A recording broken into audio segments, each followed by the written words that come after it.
Everyone, this is the Blue Line Extension Corridor Management Committee this Thursday, November 9th. Welcome. First, I am Charlie Zelli, Chair of the Met Council, Chair of this committee. And I want to welcome our CNC members, alternates, members of the public who have come to get more updates on the Blue Line. So I still think it's important that we just introduce ourselves quickly around this table. We're going to get to April Crockett before she starts to cry. This is her last meeting, who is retiring from MnDOT. So I want to acknowledge April, who has done such wonderful work, not just with the Blue Line, but so many things in our transportation infrastructure. So, and I'll start with me, Charlie Zowie. Irene Fernando, Hennepin County. Jeremiah Ellison, City of Minneapolis. Dan Dorr, Business Advisory Committee in Robbinsdale. Suzanne Sabatka, representing the Mayor's Office, City of Minneapolis. Meg Forney, President, Minneapolis Park and Recreation Board. Carla Arredondo, Pueblos and Blue Line Coalition. Therese Kaiser, council member from Crystal. Nick Thompson from Metro Transit. April Crockett from MnDOT. Anjali Cameron, Met Council Member District 8. Jim Adams, Crystal Mayor. Bill Blonigan, Robbinsdale Mayor. Yasin Osman, Met Council, District 7. Reva Chambliss, Met Council, District 2. And Yasin, is this your first meeting? Yes. So our council member, we have redistricting. We've got some new members. They're both here. Yasin Osman and Angelika Cameron, who has been to Blue Line meetings before, but I want to welcome you to this group. And introduce yourself. Mayor Hollis Winston, Mayor of City of Brooklyn Park. Welcome. Thank you for joining us today. Just a couple of quick housekeepings, which I say all the time, every meeting, but these mics are live. So consider that when you're having sidebar conversations. Know that today's handouts, presentations, all the comments will be published in our website, bluelineext.org. And for those members of the public who are watching virtually, feel free to submit comments for our CMC consideration to Nikango Sigulu. And if you do that, you have until the 17th, and they'll be posted on the website. Today we're going to have another project overview. We're going to get deeper into the process for project ratings. That's an FTA thing. That's really important for us to understand. We're going to get more updates on current affairs for engagement and, of course, our ongoing anti-displacement progress. But first, we have an opportunity to hear from members of the public. We always allow 15 minutes for up to 3 minutes per speaker. If we have more people than time allotted, we will certainly reserve time in a future meeting or always accept comments by writing. And I don't know if we have any members of the public. The Congo knows. We're getting the sheet of paper. While he's going, I just want to mention one quick item that happened at the Met Council meeting last night. We actually approved a grant that we are submitting to the US DOT as part of a regional pilot program called US DOT Thriving Communities. And great, thanks, Nikango. And we're applying for this $1 to $2 million, which we're hopeful we could get. Goes over a 3-year period of time, and will allow us to provide technical assistance and capacity building for those engaged in important economic development, land use, investment planning, and in particular, a lot of our anti-displacement work.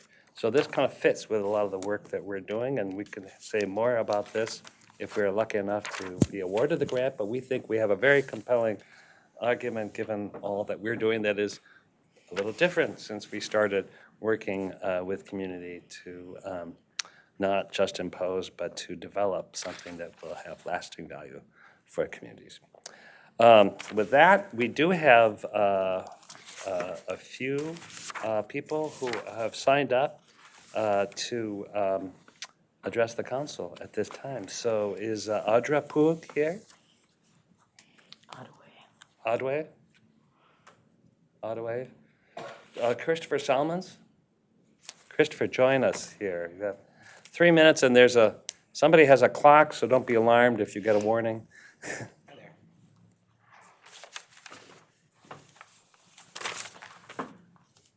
Good afternoon. My name is Christopher Salmons. I work in downtown St. Paul, and I live a few blocks from the proposed Blue Line station at Penn and Broadway in Minneapolis, and I am a supporter of the Blue Line extension. I am here today to speak about my support of the original proposed route via Lyndale and Broadway, and also to address the bullying and exclusion that has taken place in public meetings. Before I begin, I would like to acknowledge my Hennepin County Commissioner, Irene Fernando, and my Minneapolis City Council Representative, Jeremiah Ellison. I wish to express my extreme dismay that neither of you take responsibility to respond to emails or requests for conversations from your constituents. The Blue Line extension is a multi-billion-dollar taxpayer investment that will shape a large swath of our metro, and I find it unacceptable that you do not answer letters. Do better.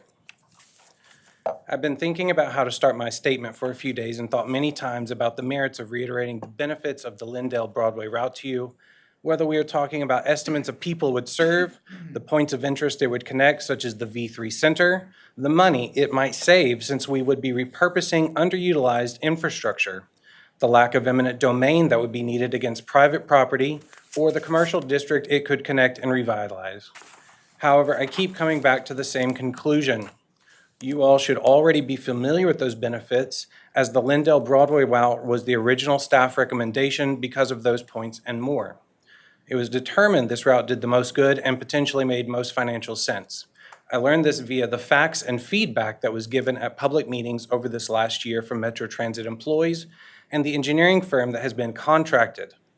A plan made with data and facts, not irrational and unfounded fear-mongering. For any of you who have been attending public outreach meetings, I hope you are familiar with what I'm referring.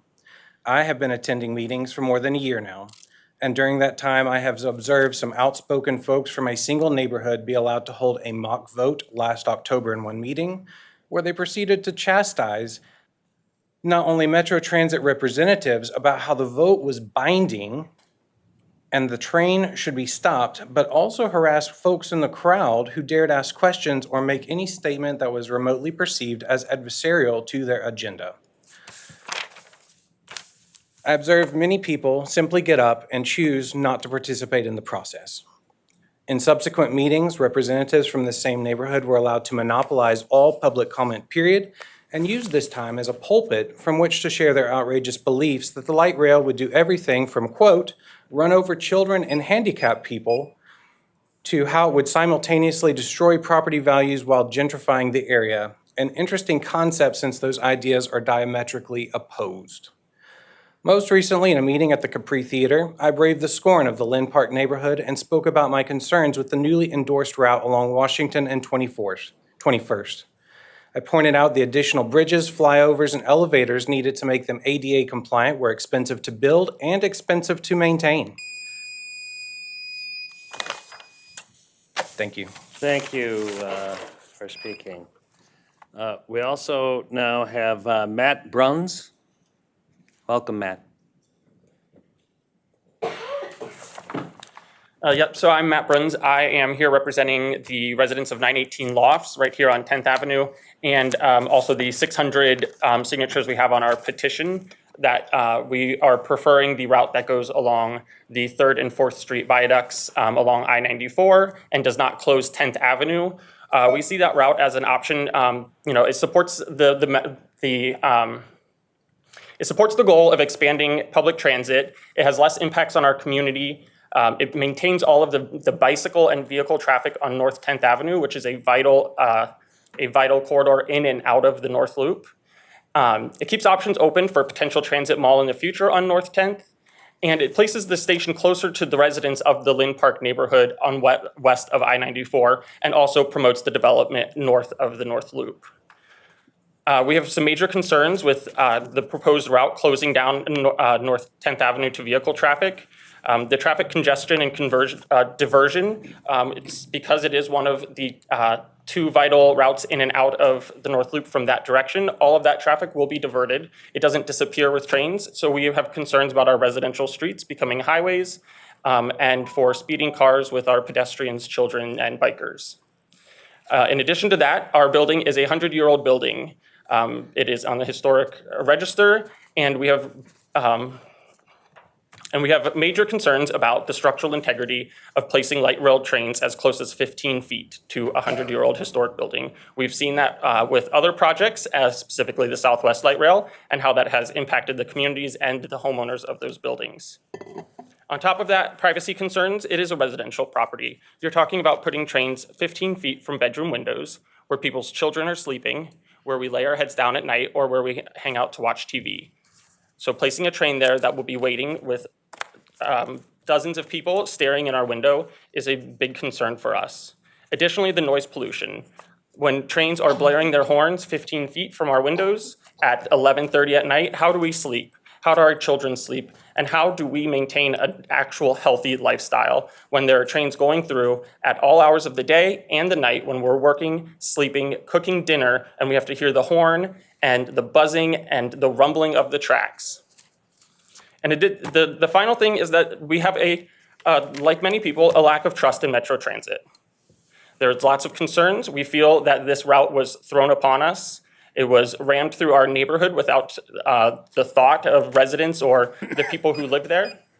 And again, I want to reiterate that this is our home. These are homes for 30 people in one building. Across the street is an apartment building. And that doing this affects not only our lifestyles, but our life savings that we've invested in our properties. And so with that, I just want to encourage that we continue to look at the alternate route off of North 10th Avenue and continue exploring and put more effort into exploring the route along I-94. All right, thank you. Thank you. Is Jerome Johnson here? He signed up, but I'm not sure he's here. Okay, thank you for those, and also reiterate that we certainly can take comments by email to our website.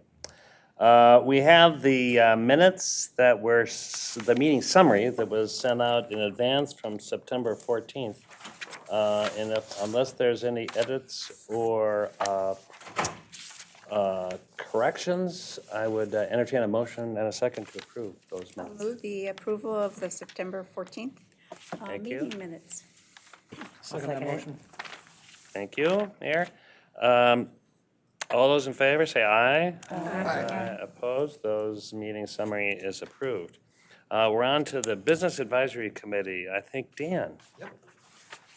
We met earlier this week, and we're presented with much of the information that we'll have shortly.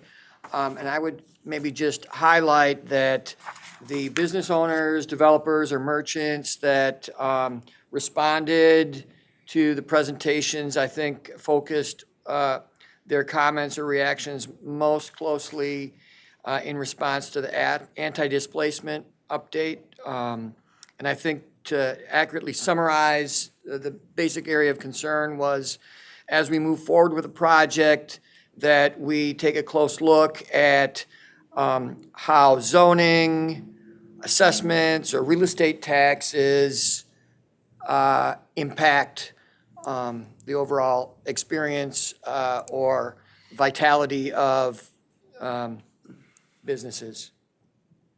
Great, thanks. Any questions for Dan?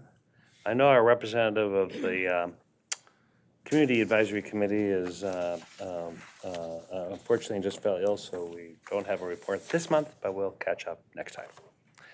Which brings us to Chris Beckwith giving us an update on the project and also, in particular, the FTA rating process. Yeah. Welcome. Thank you, Mr. Chair and committee members. I've got a quick update for you today and kind of changing gears a little bit to provide some backgrounding information on the project rating and how ridership is put together so that when we start to talk about that next year, you'll have a little bit of background. So this is our Blue Line extension, no changes here. I'm going to just click ahead to the timeline to initiate municipal consent because we have made some changes to this graphic. So 2 months ago, September Corridor Management Committee meeting, you did pass Resolution 2023-02, and the final copy of that is in your packet. It did get a couple of updates to incorporate as President Forney had requested during the vote to add in a reference to the Section 4F evaluation process. So I want to address that in this slide as well and explain what that is. But that was incorporated into the resolution.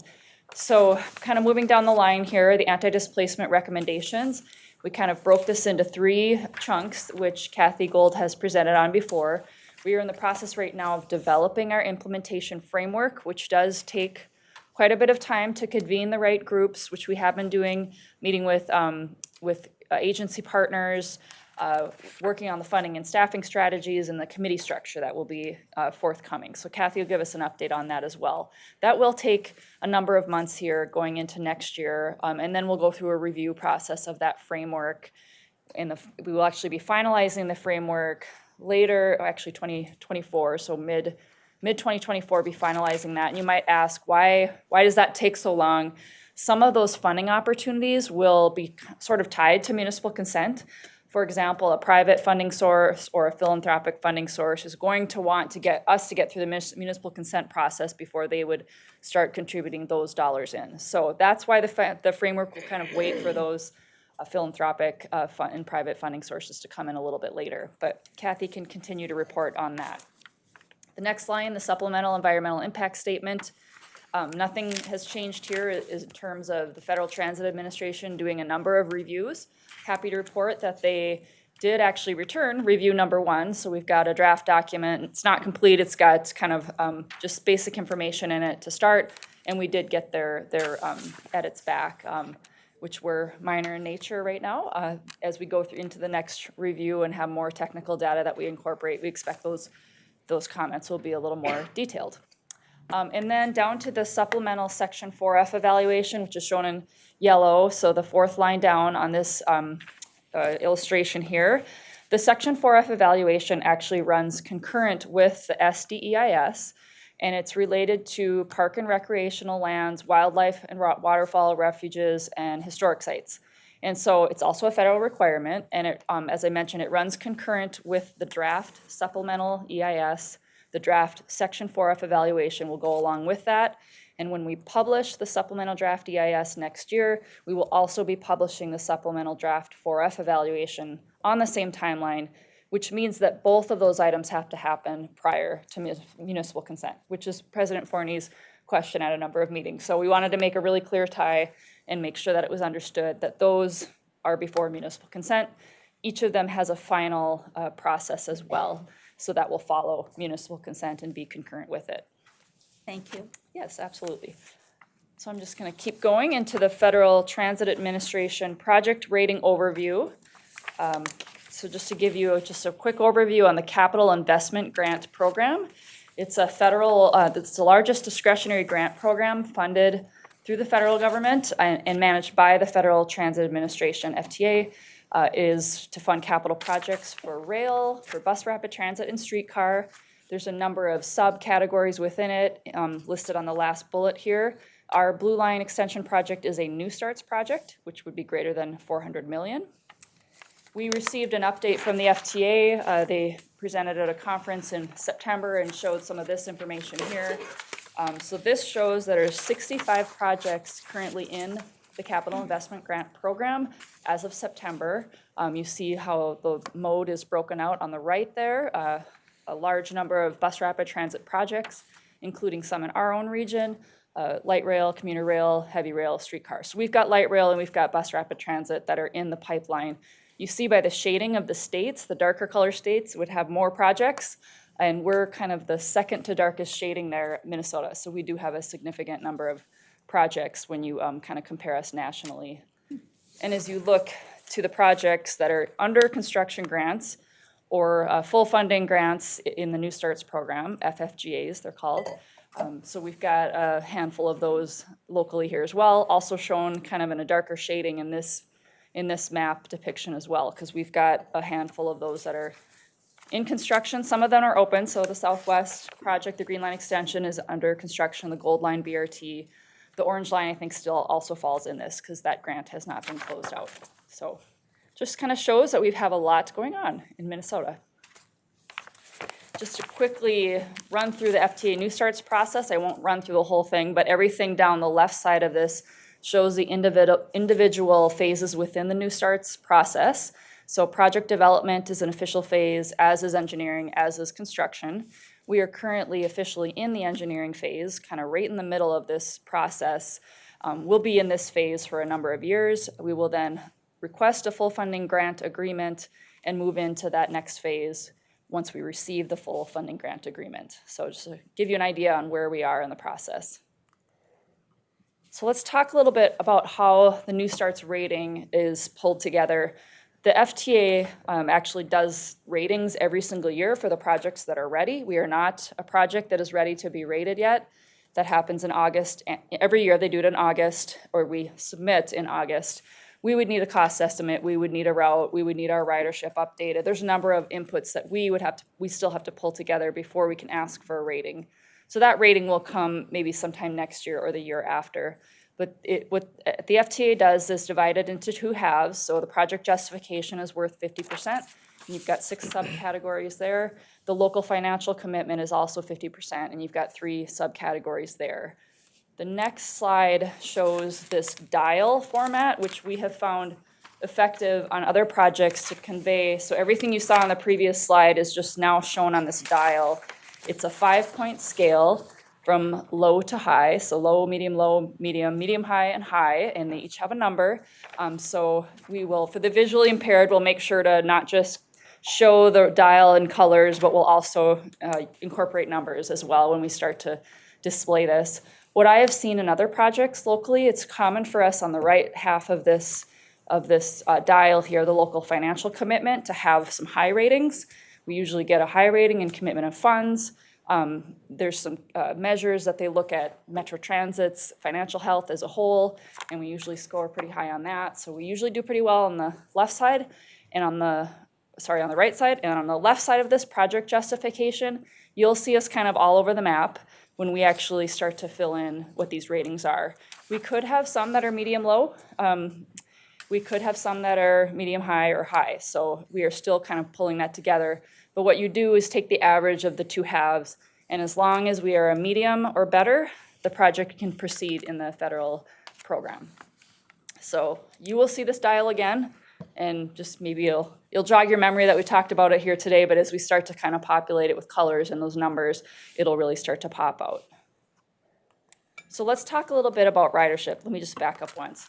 I wanted to say that on the left side of the dial, ridership actually is in at least 3 of the categories on the left side of this.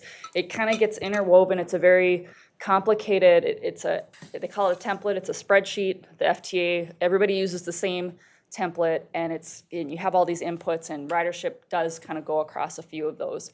So you'll see ridership start to influence a few of those. And also travel time influences ridership, which influences a few of those as well. So a lot of these are interconnected, and there'll be a lot more technical data for us to present in the coming year. So I wanted to ground you a little bit on the FTA ridership forecasting model as well. They use a model called STOPS, which stands for Simplified Trips on Project Software. Clearly they came up with the acronym before they came up with the name, because it's not a great name, but it's a great acronym. So the STOPS model is actually, we've converted our projects here, so Gold Line, Purple Line, Blue Line will use STOPS.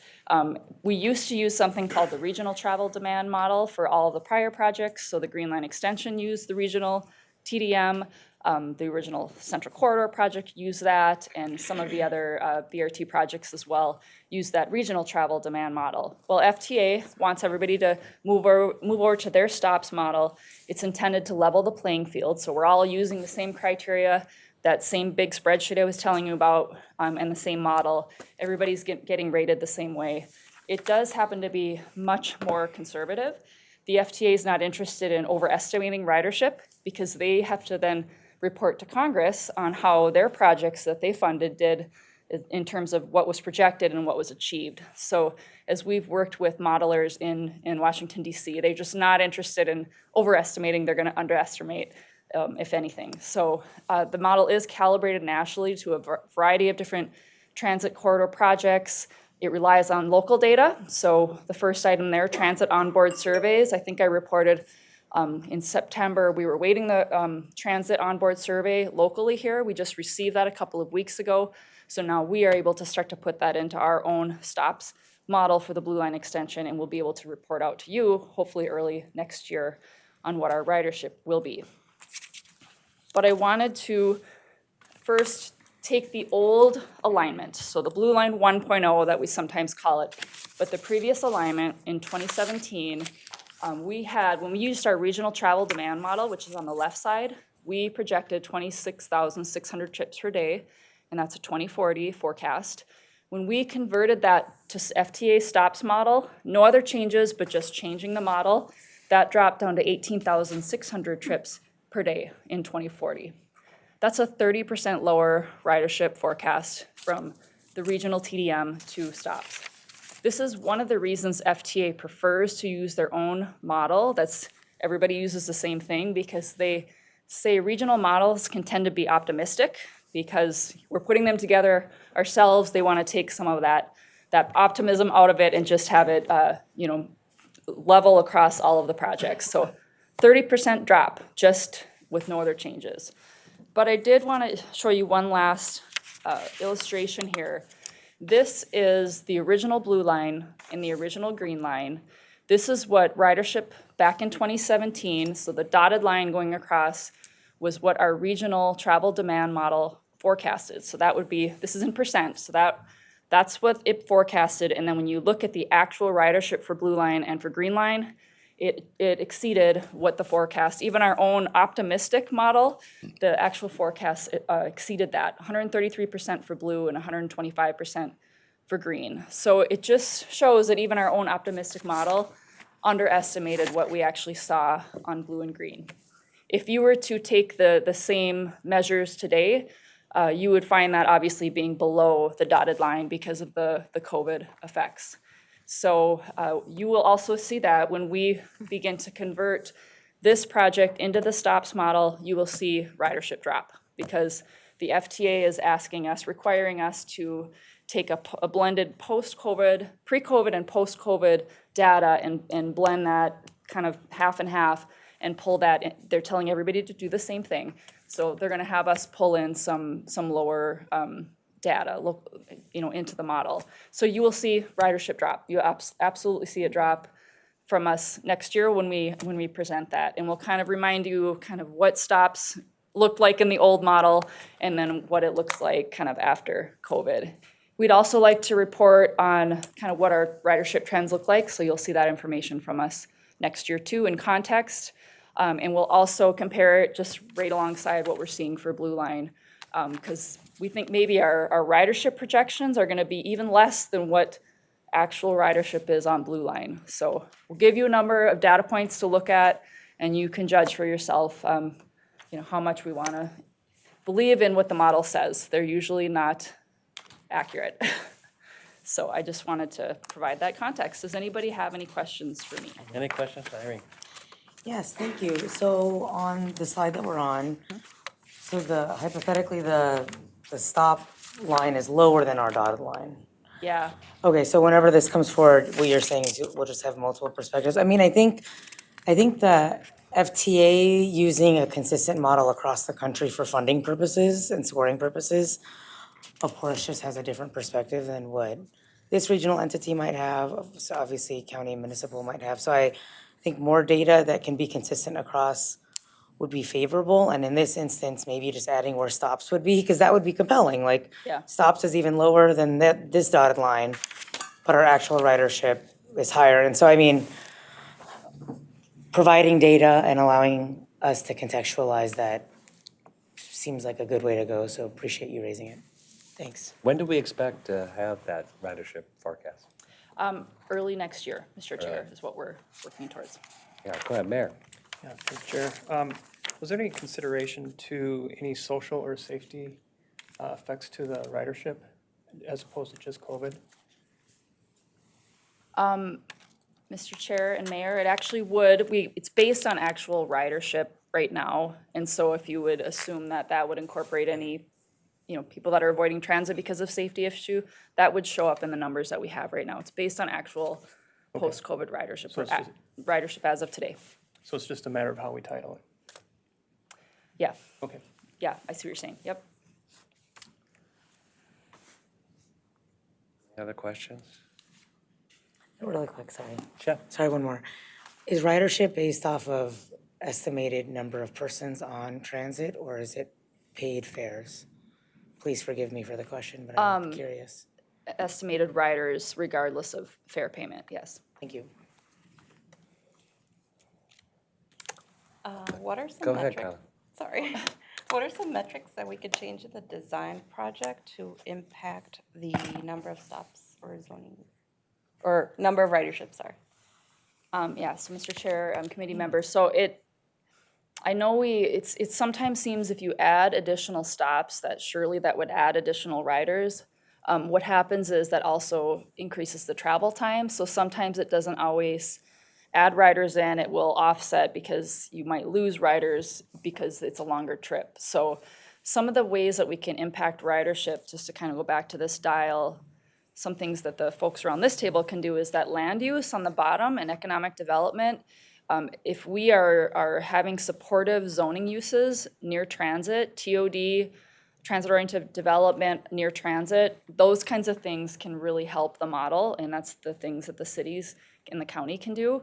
The other things, there isn't a lot we can do once we have the design, once we have the number of stops, but we certainly should be thinking about, as we're contemplating adding stops, what it would mean in this context. So as we are doing that, I know that's a question we have in Minneapolis, we are doing a sensitivity analysis to see, does it change the rating on this dial if we add another station or if we add another 2 stations? So we're looking at those kinds of things as well. And we had a really good question when we met with the Blue Line Coalition. Does anti-displacement, is that something that would be seen as a boost to the land use or economic development rating criteria? We are following up on that to see if the anti-displacement work and those land uses would make a difference on this as well. So we'll report back on that. Nick?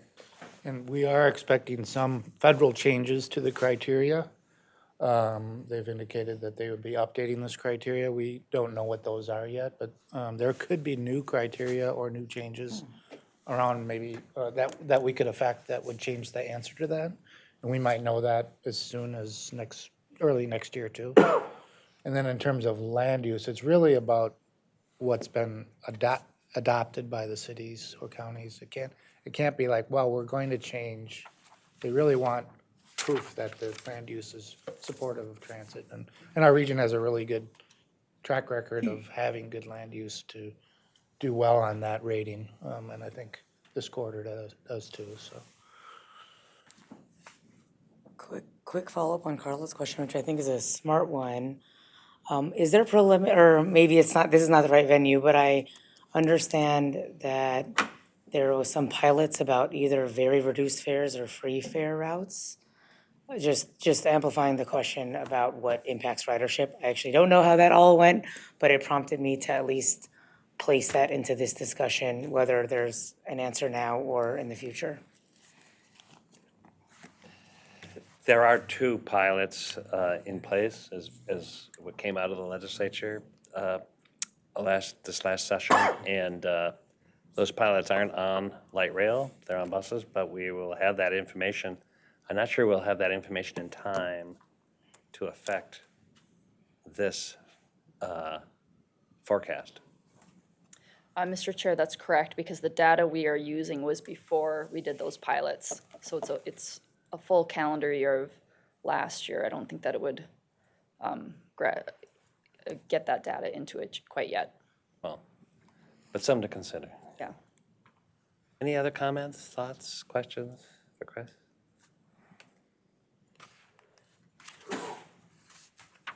Thank you so much. And the stops protocols, this is a key step for us, and so I appreciate the heads up. We're gonna obviously get more deeper into that once we start filling out what the forecast is, and know that the forecast evolves as the line develops. So, yeah. All right, Nakongo, welcome. We're gonna get an update on the engagement. Thank you, Mr. activities. Chair. Mr. Chair, committee members, we have continued to be busy. Outreach and engagement has never taken a day off, and we will not take a day off. So the project team has put together a video that we're intending on launching pretty soon. We wanted to share this video with you today. Some of the renderings that you will see in this video are just plans that have not been finalized yet. So we put a disclaimer there to ensure that community members know that what they will be seeing has not been finalized and may change as we advance with the design. All right, we'll play the video.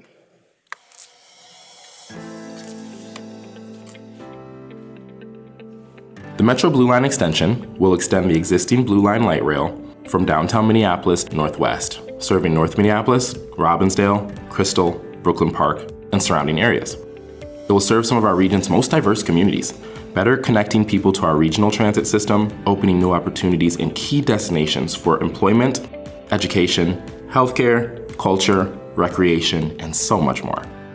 The Blue Line extension will reduce transit commute times, increase access, and help build community wealth and prosperity.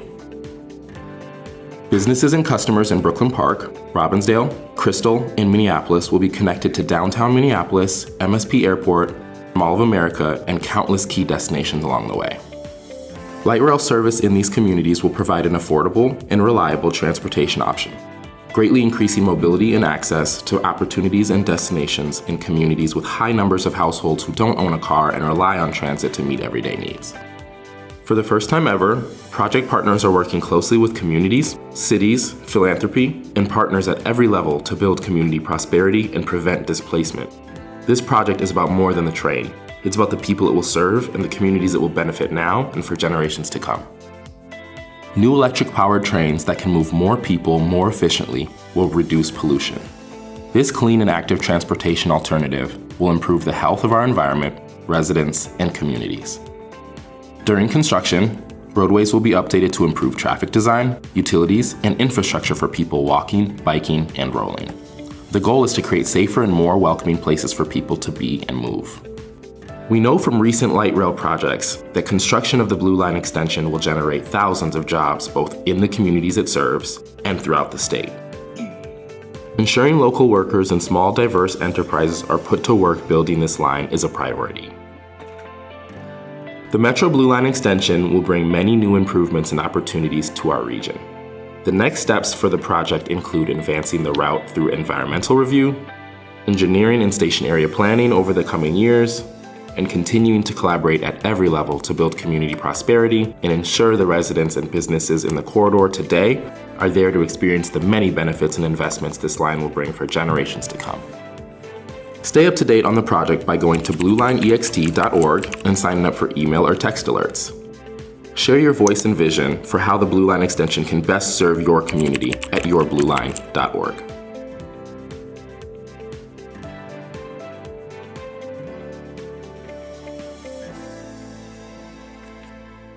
All right, that's it. We'd like to see if there are any comments, any feedback on the video. Any comments? Good stuff. All right. Yeah. Thank you. Good. We'll advance. So with recent engagement activities, we have been along the corridor doing business canvassing, really meeting businesses where they're at, to continue to gather input on, what their operations are like and, what they need really in terms of access. And I'll talk more about that in subsequent slides. Continue to meet, one-on-one with various stakeholders. We had two big recent meetings, one on the 18th that was hosted by Councilmember Rainville, and that was for the North Loop community, well-attended meeting. We heard tons of comments from various community members. We heard mixed support for the 10th Avenue route in the North Loop.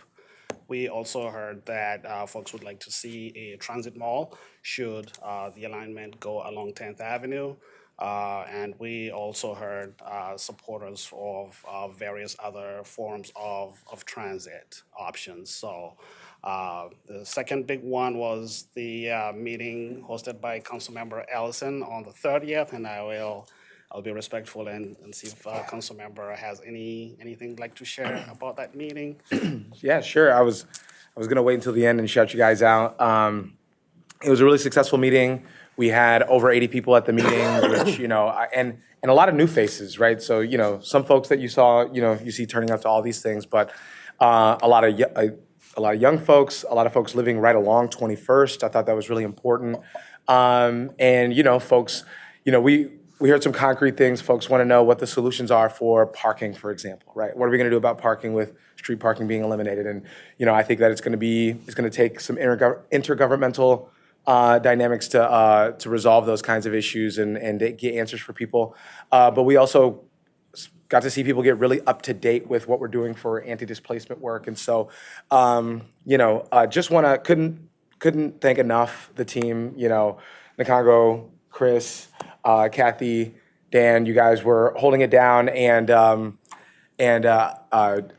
I'm excited to do more of that. I've been hesitant because so many people think I'm building the train anyway. I've been hesitant to sort of further that misconception, but I felt like people kind of got it. They understood what the collaboration is, and they understand what the levels are, and they're kind of getting I think being receptive to an education around what the city's role is and what the project's team's role is, what the county's role is.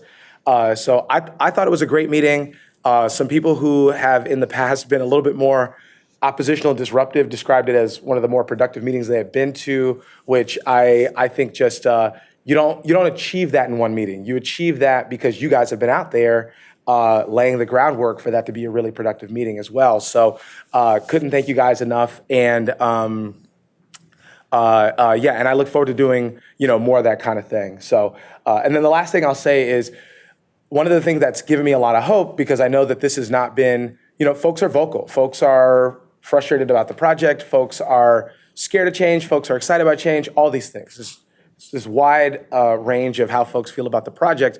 And I'll say that even though I know that myself and others and the community are going to continue to lean on this project to make sure that anti-displacement policies are real, that are going to continue to lean to make sure that, they're getting the North Side and other cities are getting the value that they want to see.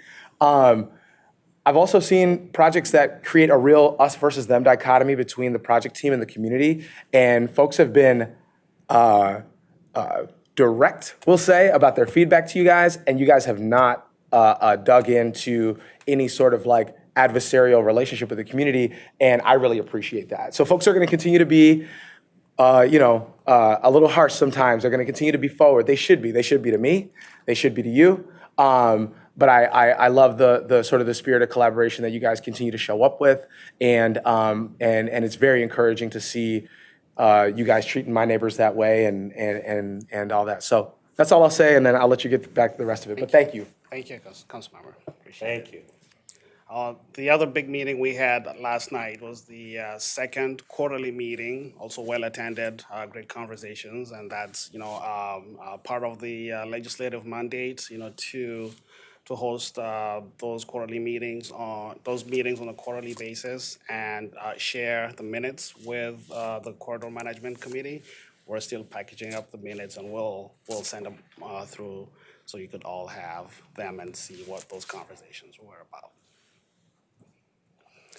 We're continuing to collect feedback through various tools. We have the ability to collect input, through our website, collecting information using the public coordinate program, where folks are able to go to various sections of the alignment and providing input on, sections that they're interested in. We also have various surveys that are available, for folks to continue to provide that input as well. I mentioned that, our team has been out on the corridor doing business canvassing, really laying the foundation, for the anti-displacement program, collecting information from those businesses, and then continuing to track businesses that are currently doing business along the corridor, businesses that move to the corridor, and of course, businesses that, move out of the corridor. We've got an electronic version of the survey and some of the questions, as you could see, collecting input on, where do you have access off of? Is it along the main street, side streets? How many driveways do you have?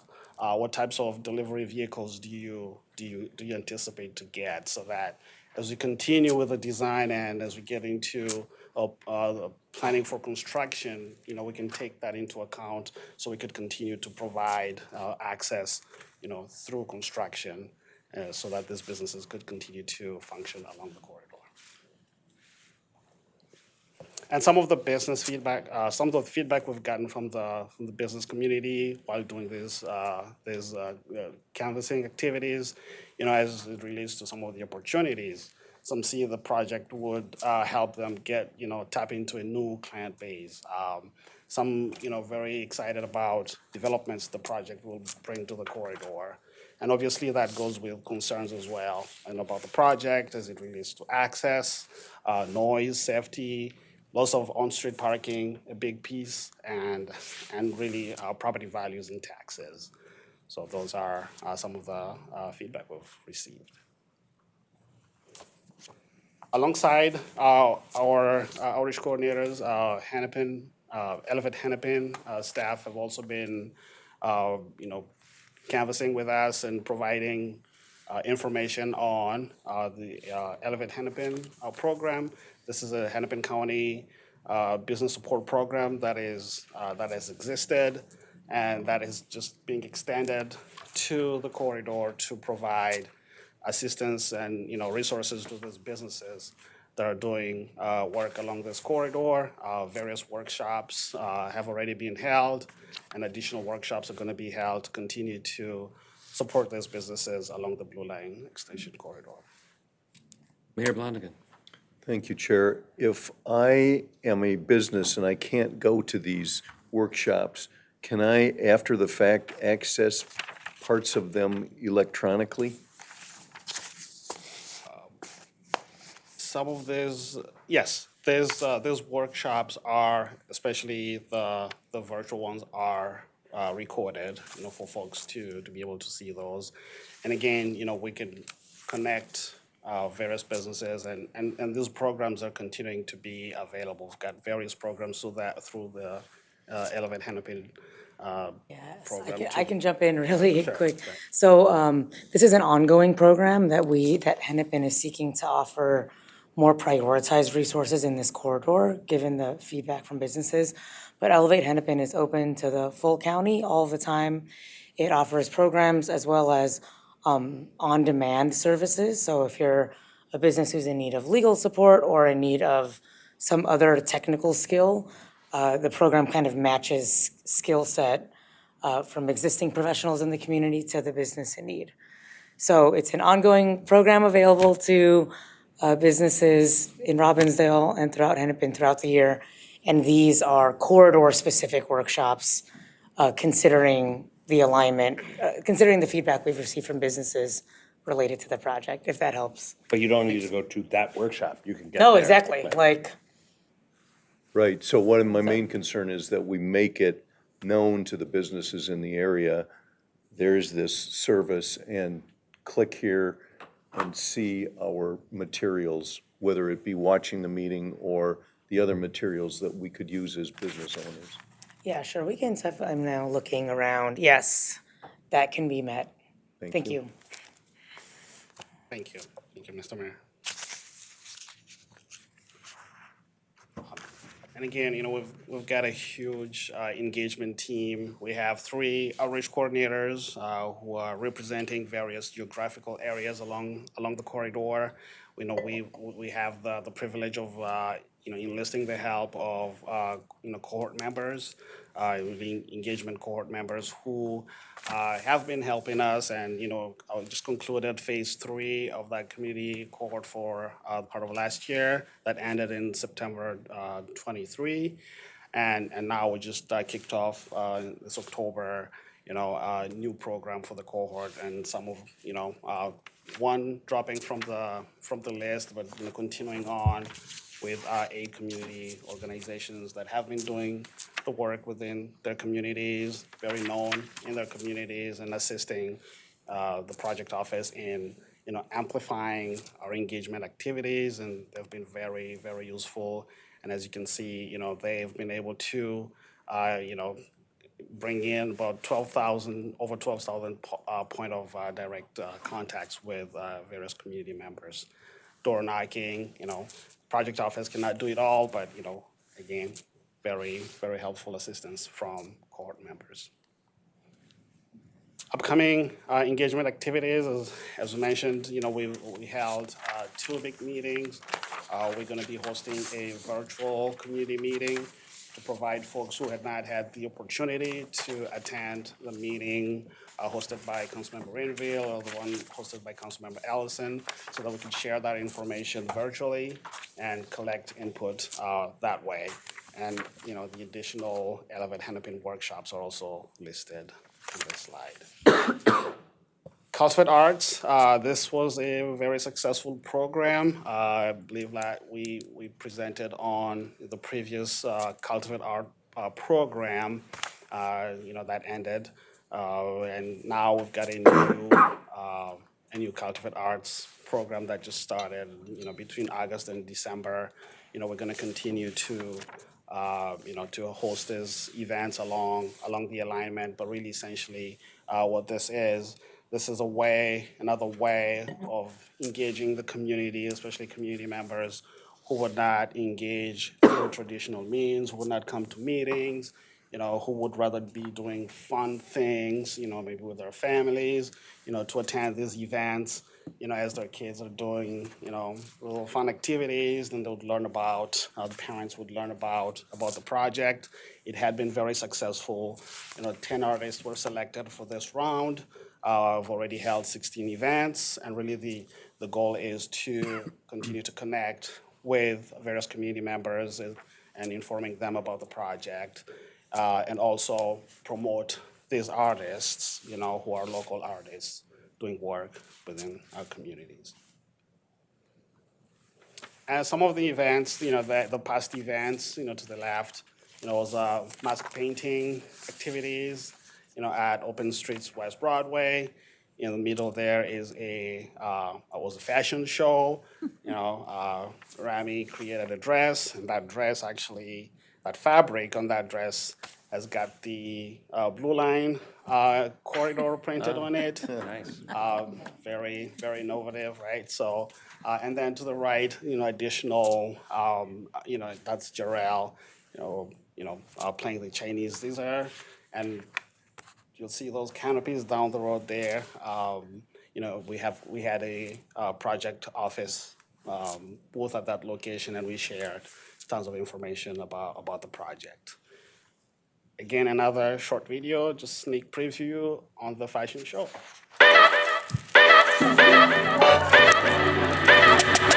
Yo!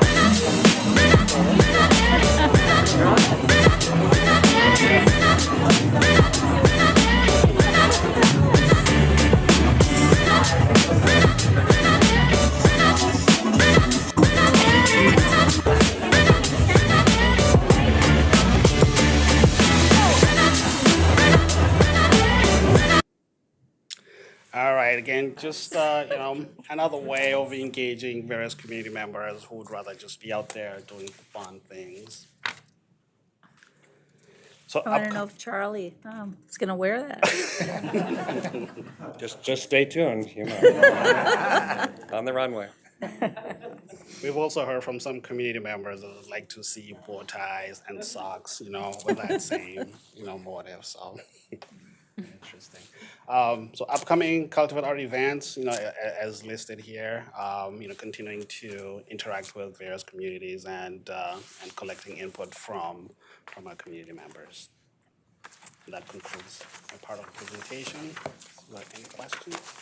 Great, thanks, Nakango. Any questions, any more comments, thoughts? Yeah, Reva. This is a great presentation on the engagement and, all the hundreds of thousands of engagement impressions from all the different means of engagement is very impressive. I was really interested in the Cultivate Arts objectives to actually utilize the arts to revitalize a community. I don't know a whole lot about what's being done with the various cities, but I have heard that some cities are looking into cultural arts districts. So to see that this is being looked at as a critical economic driver is great. Great, thanks. Thanks, Nakango. We're going to transition to an anti-displacement update with Kathy Gold from Hennepin County. Welcome, Kathy. Thank you. Thank you, Chair, members. I have some guests that will be coming up here. Oh, you're bringing the whole A-team here. Welcome, Kareem Murphy and Brennan Furness, and then we'll invite up Lauren in just 1 minute. I'll introduce the subject matter, and then we'll get started with this group and providing us some more details about what we undertook as the process and how that went, and then what are our next steps as we journey into our next legislative process. So we've been working with our corridor partner agency staff members that were a part of the anti-displacement work group. We have added to that group as we needed more expertise in our intergovernmental relations teams to advance the recommendations that came out of the anti-displacement work group. And so we have been meeting on a monthly basis since August, and we are nearing the end of having an end product to really have focus on all of the recommended outcomes, and then offer the agencies to pick, adapt, adopt those statements as they start to put together their legislative platforms independently. A big thank you to all the staff members for their dedication and collaboration in this work. It was really, really a great process. So I'll lend you the floor. There's a couple slides here, just with top level on all of our higher level statements. And so Kareem, if you want to start us off, and Lauren, if you want to come up to the table, I'll allow you to conduct a little overview. Great. Thank you. Kareem Murphy, Intergovernmental Relations Director for Hennepin County. I use he, him pronouns. As Kathy mentioned, Hennepin County Intergovernmental Relations, along with our policy leads from the corridor agencies, have been working on a corridor-wide anti-displacement legislative platform ahead of and leading up to the 2024 state legislative platform. We have some specific recommendations. They're really formed from and rooted in the work of the Anti-Displacement Working Group. I see a few folks that were as part of that effort. I was at the table for that as well. So we tried to translate what the working group said, had all the aspirations and desires into some specific legislative proposals that Hennepin County certainly is going to consider, and that we've asked all of the corridor partners to also consider, adapt, and adopt at some point. So what we are putting forward is a list of platform statements. So these are broad statements. These are not like very low level or deep level policy pieces. These are larger, broader statements, again, that reflect the recommendations that came out of the working group. They focus on areas that the working group identified where local governments may lack the authority or adequate funding. They touch on financial underwriting, land use, local business support, housing, workforce development, and community vibrancy. And we believe they reflect a unified vision for the corridor in preventing displacement and in helping individual entities adapt and customize each of these for their unique needs. So these are broad and designed to be adapted by each of the local governments. So I'm going to turn it over to Brennan Furness on our intergovernmental relations team to talk about some of the specifics. I just wanted to give you a picture of the methodology process and the the group out of which we pulled these. Kareem already introduced me, Brennan Furness with the IGR team at Hennepin County. Simultaneously, the county and local partners will be adopting platform statements on our own platforms that really prioritize this work moving into the 2024 legislative session. The next step in the process in the implementation is really to take these statements in this form that we have now and create concrete legislative strategy that we can get support from the corridor on and advance this next session. And then that includes engagement with the various stakeholders along the corridor, a community advisory group that's in development, as well as the legislative partners that we have currently in the legislature. And this process will continue in the months ahead, and that engagement will be a feedback loop for it as well to advance these policies. So we have a unique opportunity moving into this legislative session. We're going to build on the successes that we've had with transit funding, housing funding across the board in a lot of these areas to really prioritize this work. And thanks to many of you in the room that have been champions for this work just last legislative session, and we'll continue to need your help in coming into this next legislative session as well. And with that, I'll turn it over to Lauren. Good afternoon, Mr. Chair, committee members. I'm Lauren Olson. I work for the City of Minneapolis in Government Relations. I'll try not to repeat what my colleagues have said, and I want to thank Hennepin County and Kathy Gold and everyone who has helped us to convene around this together and start being really deliberate about the legislature and other partnerships we have. And thanks for the work to develop a whole suite of possible policies that we can incorporate. As mentioned, Hennepin County and Minneapolis and potentially other partners are in a process of actually adopting their policies. So we don't have official policy statements yet as a city because that's underway. But we expect to see some little bit more pointed language about obviously the importance of preventing displacement and making sure that the residents and businesses that contribute so much today can continue to stay in the community and continue to contribute and thrive. Many of these policies, though, that we've been working on and collaborating on are pretty consistent in many ways with city policies that we already support. But we look forward to really identifying a couple priorities where we can have a big impact, hopefully, on the future of the project, and happy to discuss this with all of you because this is just one piece of a big puzzle where we're all going to have to obviously continue to work on this so that the project under your leadership shows that it's mitigating impacts and that it's also going to be a great benefit to the community. So this is an ongoing process and looking forward to continuing to work on it. So thank you. Any questions? Go ahead, Jim. Just want to thank you guys for the presentation. I've been my voice is still recovering from a few days ago.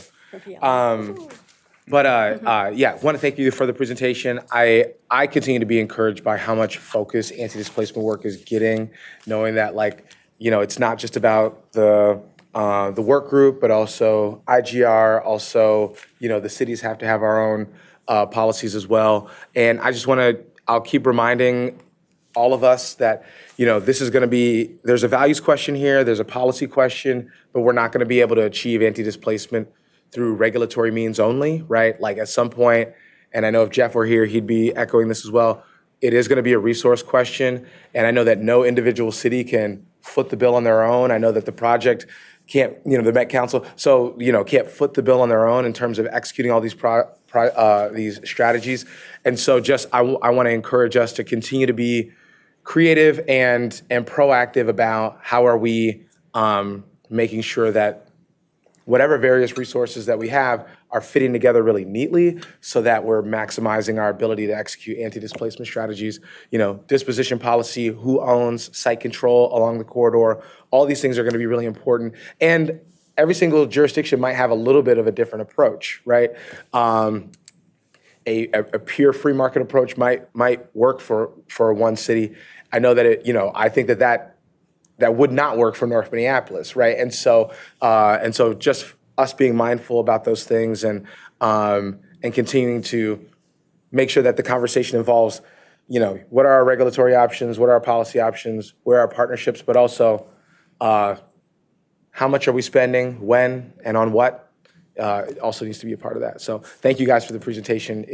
I love how present anti-displacement is at every single one of these meetings. Thank you, Councilmember. And well, Kareem, Lauren, and Brennan, really, that's a great high-level kind of heads up, and we look forward to working with you because I think, Councilmember, you said it best. This works when it is fully aligned and we're coordinated. Any other comments, thoughts? All right, well, we appreciate your visiting us, and come back and stay tuned, and before you know it, it'll be February. Is that right? All right, we're going to have an opportunity to hear from Kelsey Young, who's our environmental. Quite yet. No, oh, you have more. But wait, there's more. Go ahead, Kathy. Sorry. That's no problem. I just wanted to talk a little bit about the framework development, as that was another request out of the resolution by this body. And so just wanted to let you know that's underway. We're putting together a template of things that we need to know, higher level. What are the objectives and the goals that we're trying to achieve? And so we're really going to try to break down relocation and right-of-way, community ownership, and workforce first, and put up a template together, understanding what programs we have in place today, what resources are we using, what's the flexibility with those, where are the gaps according to corridor needs. And so that'll be something that we visit with this group with in the coming months. And then I also wanted just to report on a very recent meeting that took place at UROC on October 31st, where we gathered key stakeholders and partners within the community to really discuss our disadvantaged business enterprise and workforce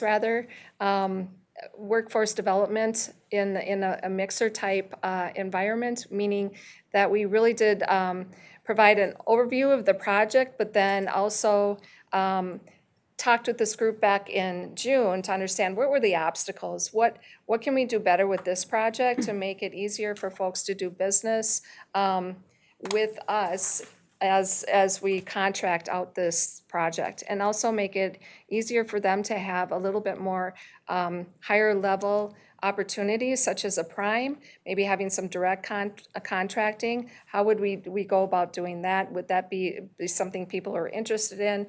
As well as what will we do for the workforce? We know that we have needs there. How do we go out and recruit and get people readied up? Especially our community members, really focused on getting our community members these jobs. So really working on workforce strategies within that. Here's some things that we are working on, and then some feedback that we received back from folks, and really a lot of discussion around small business contractors getting opportunity with this project. Some excitement around wage compensation for contractors and childcare reimbursements. Then some suggestions about possibly adding workers to the compensation piece, and then some reimbursements around housing and transportation to make our workforce successful.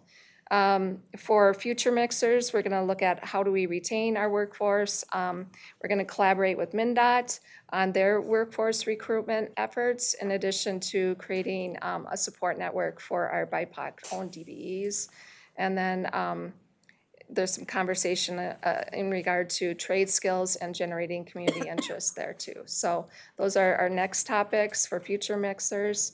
And that is the end of my presentation. Thank you. I'm glad we didn't miss that. Thanks, Kathy. Any questions for Kathy? All right, great. Appreciate it.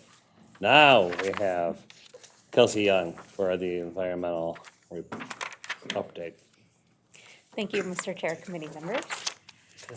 Just one slide here today, but a critical topic that we want to keep at the forefront of our minds throughout the environmental review phase for the Blue Line extension. We've talked a little bit in past months about our environmental justice analysis, and just want to update you on where things are currently and the work that we are doing as part of the supplemental draft EIS, and that will also continue for the next phase, the supplemental final EIS. There was an update to the executive order governing environmental justice work last spring that allows us the opportunity and calls for us to expand our definition of environmental justice communities. It used to be that the communities focused on race and income, and now we are called to consider really any community that feels that they have been underserved and overburdened by government actions. So for the Blue Line corridor, we are identifying a range of BIPOC communities as well as folks that are economically disadvantaged. We've also heard concerns from seniors or elders and people with disabilities. So that's kind of the range of communities that we are identifying and digging into some of the geographic specific locational concerns. Our analysis will focus on continuing to understand the specific concerns of environmental justice communities, both specific communities and location.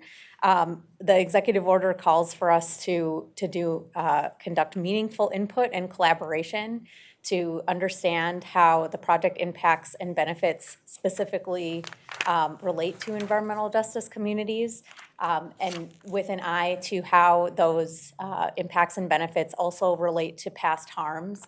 We know that there's been a history of government projects that have impacted particular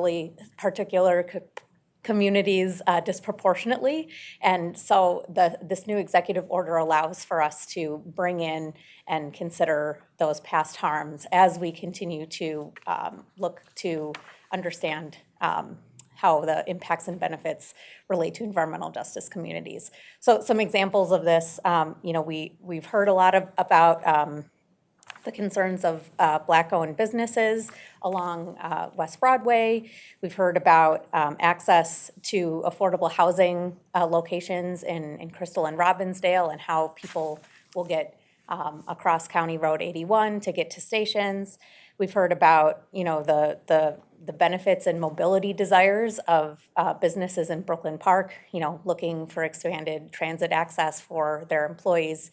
So those are the types of examples of input that we'll look to continue to seek in the coming months to incorporate into our environmental review.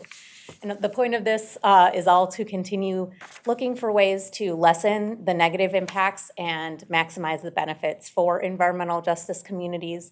That's something that we will strive to do for the project corridor as a whole and for everyone, but our environmental justice work calls for us to go above and beyond for environmental justice communities. That's my update. Okay, any questions, thoughts?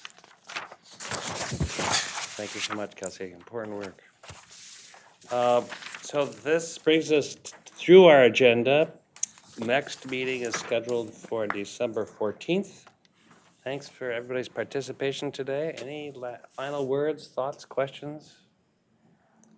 Well, I promised my friend on the right 5 minutes, but we're delivering 10 extra minutes to your day. So with that, good to see you all. Thanks. We will see you in a month, if not before.